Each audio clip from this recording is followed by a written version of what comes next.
don't know if you ever got compared to your sibling or maybe a cousin or a friend of a friend or a friend, and then your parents are like, why aren't you like this person? This is a place where Solomon could have easily been compared to David and said, okay, you're going to be measured. Your success is going to be measured according to how well you either live up or go beyond your father David. And so this is an overwhelming situation where Solomon is placed in a place of authority. Now, we all have a place, a sphere or area or part of where we have influence, where we have the ability to make a decision, where our decisions matter, where our decisions will change things. And some of us, we may have a lot of authority, some of us may have a little bit of authority. But the issue today is not about how much authority you have, not much how big your influence is how much you're allowing and using the influence that you have for the kingdom of God. It's how well you use the influence that you already have. So today, everyone has a sphere of influence. Everyone has an area where they are, quote unquote, the king or queen of their area, right? It may be your room, whatever the case may be, it may be your life. Whatever the case may be, you are granted a portion, a piece, where you are responsible for. And so we all have an area, whether it be schoolwork, whether it be our jobs, families, whatever the case may be, whoever you are in this room, you have been given a place of influence. And today, my thing for you today is that whatever area of influence that you have, whatever area that you have the power to make a decision, whatever area that you have been given unto the Lord, given unto by the Lord, that you invite the presence of God to give you the wisdom to exercise judgment correctly in that area. Whether it be school, the ability to make the right decisions at school. Whether you have a lot of friends or if you have no friends, then come talk to me, I can be your friend, whatever the case may be, right? Whatever the case may be, that you have been given, that you invite God to give you the right ability to make the right decision, because we all have been given something. Maybe a relationship, maybe a school, maybe a destiny, whatever the case may be, you've been given something. A sphere of influence. And with every sphere of influence, with every area of influence that you have, that we need to request and ask God to help us to rule, to make the right decisions, to do things with His perspective, to glorify His name. That all of you in this room, remember, whether big or small, have an area of influence. And so, I just want to talk about a little bit how Solomon walked about this and approached the situation where he was now the king of a nation. And so his influence just grew by a lot. And therefore, in that very moment, he had a decision to make. Either to run away, or to do things his own way, or come before the Lord and say, God, I need you. Because some of us, we're in an overwhelming situation. Some of us, we may be in a situation where we don't know what to do. And therefore, we're tempted to either run away, or to do things our own way, or to lean upon God and say, God, I need you to do this well. Because I can do this, but I can do this in such a way where I don't do this well. But I want to do this well in your presence. But some of us, we're in a situation, maybe you're at the tail end of school, where you may be tempted to do all kinds of things. To say, you know what, I'm desperate for anything. My encouragement to you in this very moment, that in your spheres of influence, that you invite the presence of God to give you wisdom, to give you guidance, and how to make the right decisions that ultimately glorify His name. Alright? So let's look at today's passage. Your Bible should just keep them open, really come back to it periodically. Let's look at today's passage. If you look at verse 4, we'll go look at from verse 4. We're going to read a couple verses and we'll kind of see what the Lord has for us today. It says, the king went to give in to offer sacrifices, for that was the most important high place. And Solomon offered 1,000 burnt offerings on that altar. At evening the Lord appeared to Solomon during the night in a dream, and God said, ask for whatever you want me to give you. In verse 6, it says that Solomon answered, you have shown great kindness to your servant my father David, because he was faithful to you and righteous and upright in heart. You have continued with great kindness to him and given him a son to sit on his throne this very day.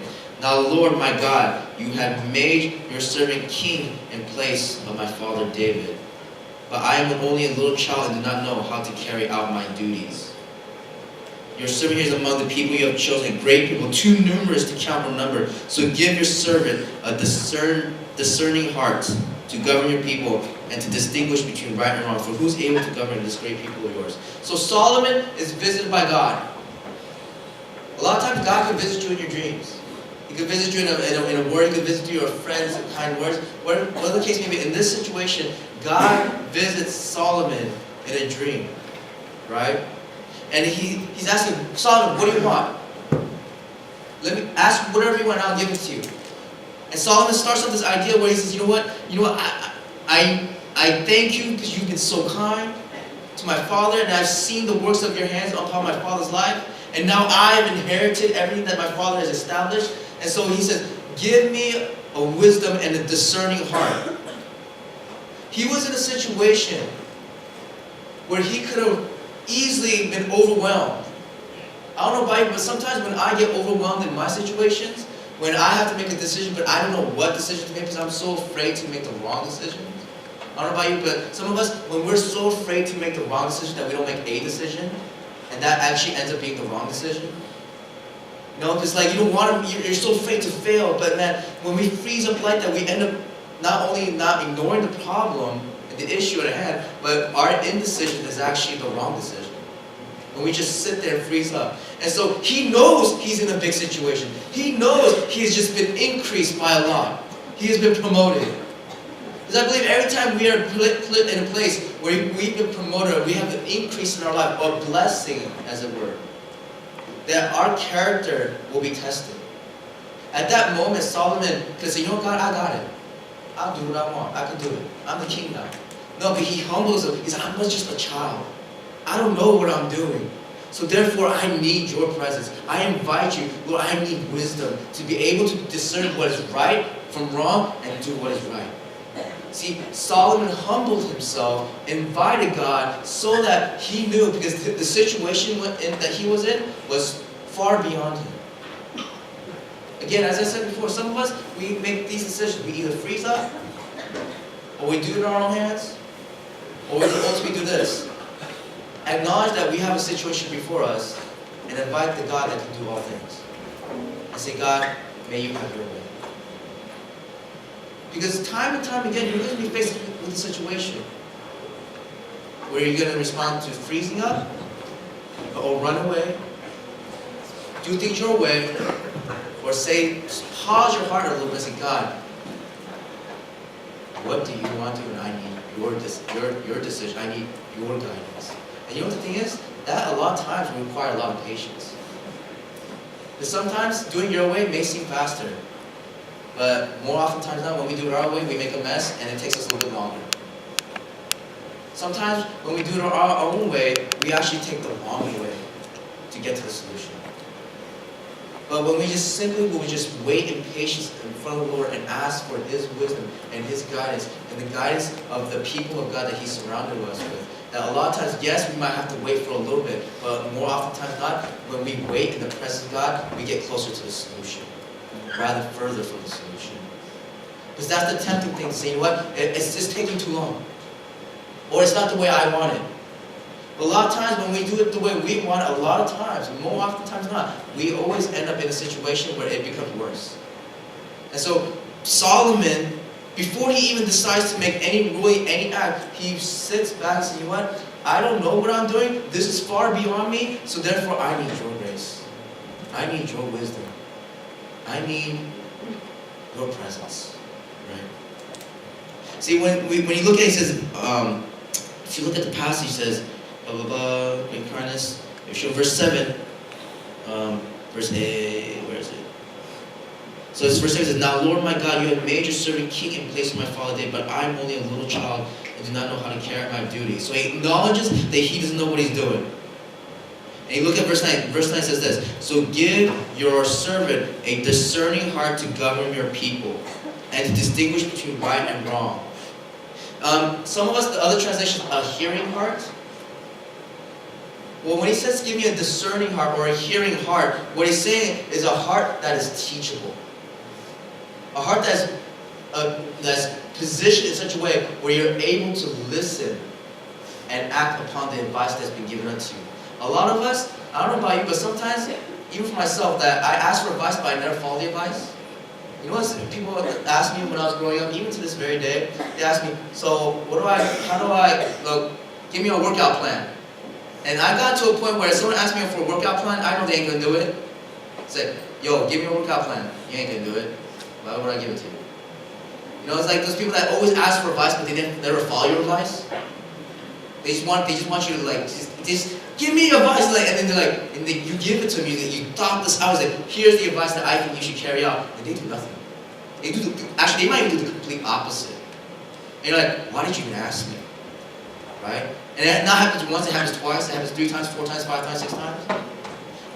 Where someone asks, man, I need help. What do you think? And you tell them what you think, and they do the complete opposite. I don't know about you, that's really frustrating, right? What Solomon here is asking, not God, just give me your attention, but God, give me a heart that will listen to what you got to say and do it. A lot of us, we're willing to listen, but are we willing to actually obey upon the actions that God's given us? Because there's a thing where we can listen, but there's another thing to listen and actually do it. We could be just hearers of the words, but let us be doers of the word. Let's not simply say, oh God, give me something nice to hear. Give me a revelation. See, we can get all the revelation we want, but if we don't act upon revelation, then that was just a nice thought. Revelation should lead to action that will lead to transformation. Because if we just get the revelation and we do nothing about the revelation, it was just a nice thought. It was pointless. Revelation needs to be acted upon. A prophetic word needs to be acted upon. Some of us, we get a prophetic word and we do nothing about it. I believe as I'm going through the season of my life, I realize when we are given a prophetic word, it's a possibility of what could be. And that possibility is determined by what we do about it. When God gives you a word, when God gives you a word through someone else, when God gives you a word through a pastor, especially lately during ministry time that I've been speaking words over people, you may be given those words, you might agree with those words, but do more than just agree, act upon it. Because if you don't even act upon it, it just sounds good, and you might leave here just like feeling good, but your life is still the same. Solomon asked for a heart to not only hear, but to be teachable, to actually act upon the word and advice that God gives. Some of us, we're in a situation where we just want to hear advice, but we don't want to actually act upon advice. But today I want to encourage you that when you invite the presence of God, when you invite the wisdom of God, not through just the revelation that comes to you, but through the community of God, that when you listen, that you have a heart that says, you know what, I will listen and I will take an account and I will act accordingly. Remember, wisdom is the ability to make the right decision. It's a decision. Wisdom may be coming your way, but it's what you're going to do about it that will actually bear fruit. So Solomon asked for a discerning heart. Right? Let's go on to the next passage. If you look at verse 9, from 9 we keep going. So give your servant a discerning heart to govern your people and to distinguish between right and wrong. For who is able to govern this great people of yours? We'll stop right there. For who is able to govern this great people of yours? Again, he realizes he's in a big situation. He realizes he's in a position of influence. He realizes that what he does, what he says, how he acts will matter.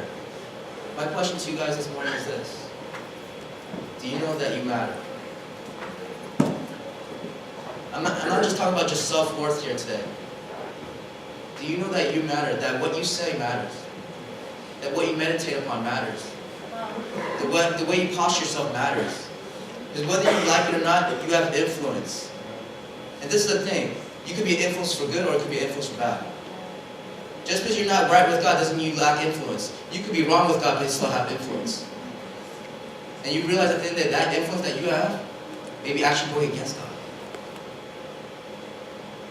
Solomon knows that he's in a position of influence. See, when we are in our spheres of influence, sometimes we have to be aware that we are able to do something about it. That we matter, that our meditations of our mind and our heart matter, that our actions matter, that your words matter. See, the moment you realize that when you don't realize that you matter, when you don't realize that you're in a position of influence, that is the moment that you don't care about what you say and what you do. And when that happens, the enemy uses that posture to actually become destructive for the people around you.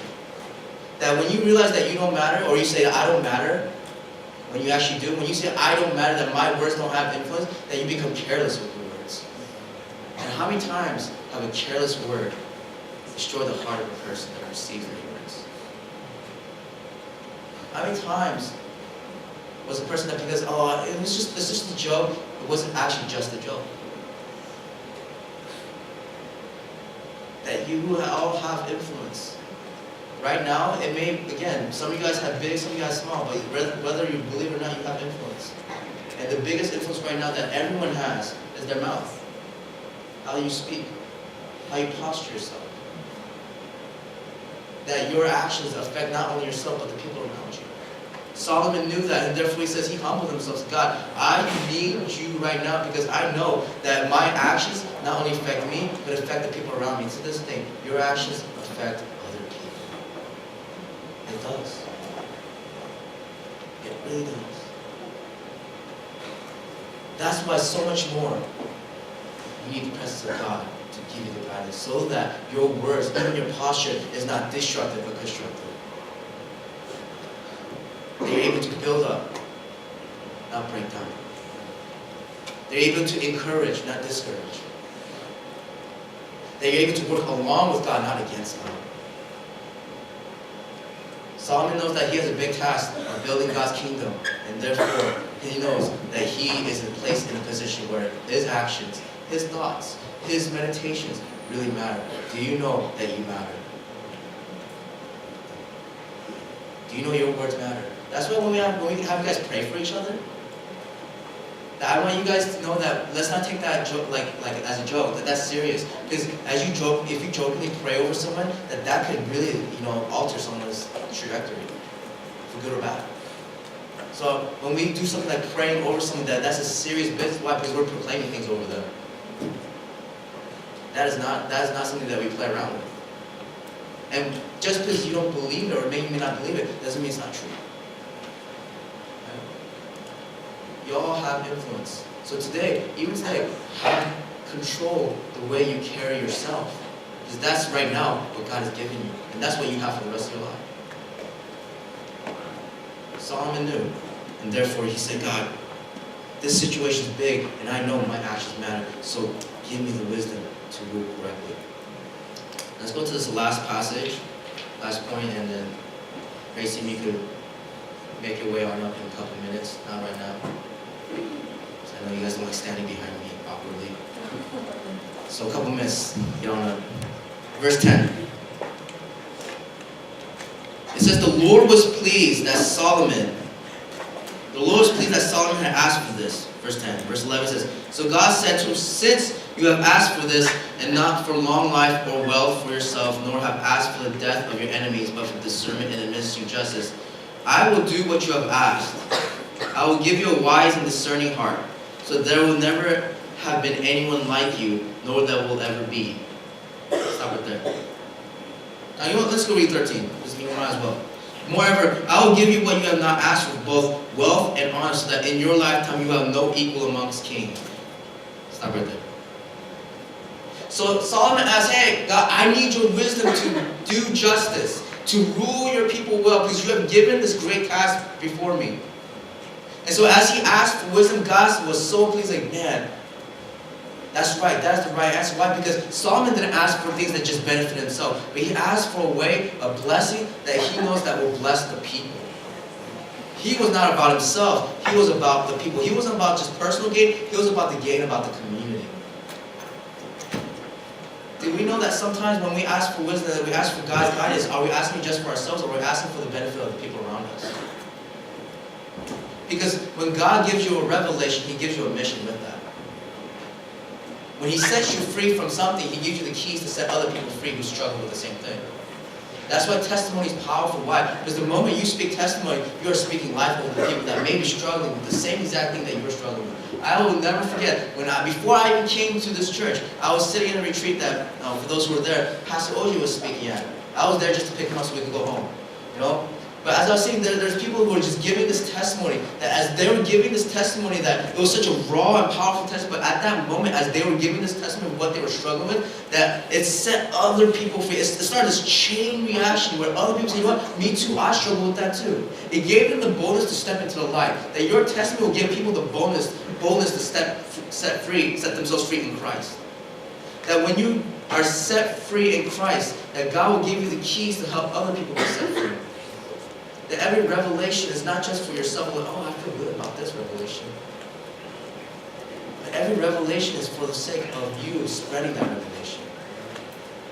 And that woman that was bleeding for 12 years, she just touched the hem of the edge of Jesus' cloak. And she tried to bloop, I'm healed, and try to slide away. But Jesus says, hold up. Power just went out of me. And then, Peter being Peter, is like, Jesus, what are you talking about? Everyone's touching you. He said, no. Someone touched me and power left me. And at that moment, that woman came out probably like so afraid, because when you testify, you have to acknowledge that you're struggling. But at the same time, the testimony is not about just your struggle, it's about what God has done to give you victory over that struggle. And so at that moment when that woman's coming in fear, I could just imagine, sometimes it's so raw, it's so scary to share what you're struggling with, because what do people judge me? But then again, where you're the most vulnerable with God, God will exalt you and raise you up. It's not for your shame, but for your victory and for His glory. And so at that moment, she came and she was like saying, it was me. And God just lifted her up in front of many. And that at that moment, her healing was not so much for her, but her healing was supposed to be a testimony that would glorify God's name.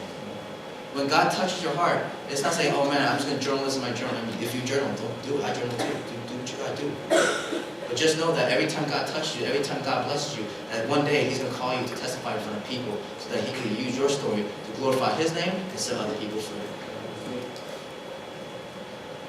In this very moment, Solomon was not just about himself, but he was about, God, give me the wisdom. So I could minister. And God's all about the community. It's never just about you and God.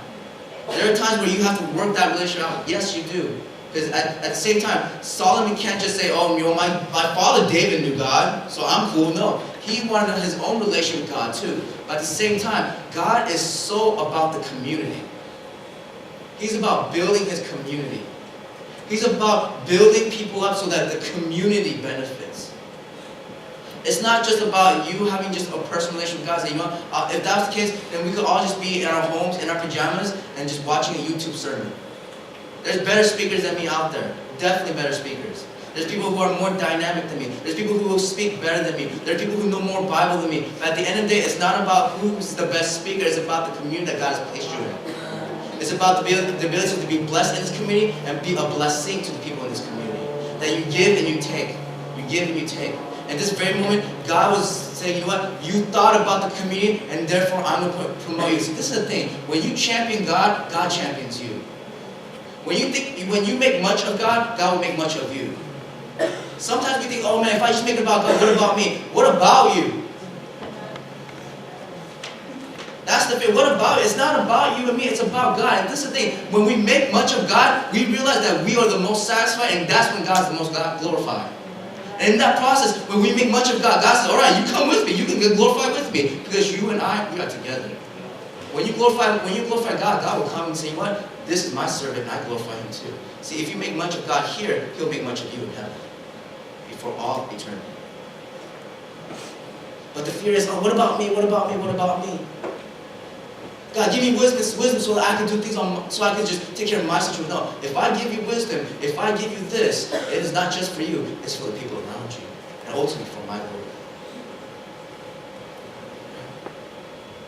Praise Him, for real, come on. This is my last point. When you champion God, God champions you. See, when we think about wisdom, the ancient Israelites, or the ancient Near East that the Israelites were in back in the day, wisdom for them was not just about head knowledge, though head knowledge is good. For them, it's not just about how much you know, and even for them, it's not even about, ultimately, if you can make the right or wrong decision. So knowledge and making the right decision are good and part of wisdom. But for the Jewish people, for the Israelites in this time, Their main concern is true wisdom is this. It's not the ability to gain as much knowledge as possible. It's not even the ability to make the right decision. It's what is your response to God Himself? What is your relationship to God Himself? Because this is the thing. Wisdom is given, but it must be exercised in His presence. As much as revelation is given unto you, it must be exercised in His presence. As much as you get a blessing here today, or the Sunday after, the Sunday after that, or the month after now from now, the idea is that when you get the blessing, are you including God in the fruition of that blessing? Or are you just running away with it? Because if we do, at that moment, we are worshiping His hands rather than His presence. That we worship the gifts rather than the giver. Because at the end of the day, the greatest thing that we can do, the wisest decision that we could ever make, is to choose God above all else. That is the truest form of wisdom.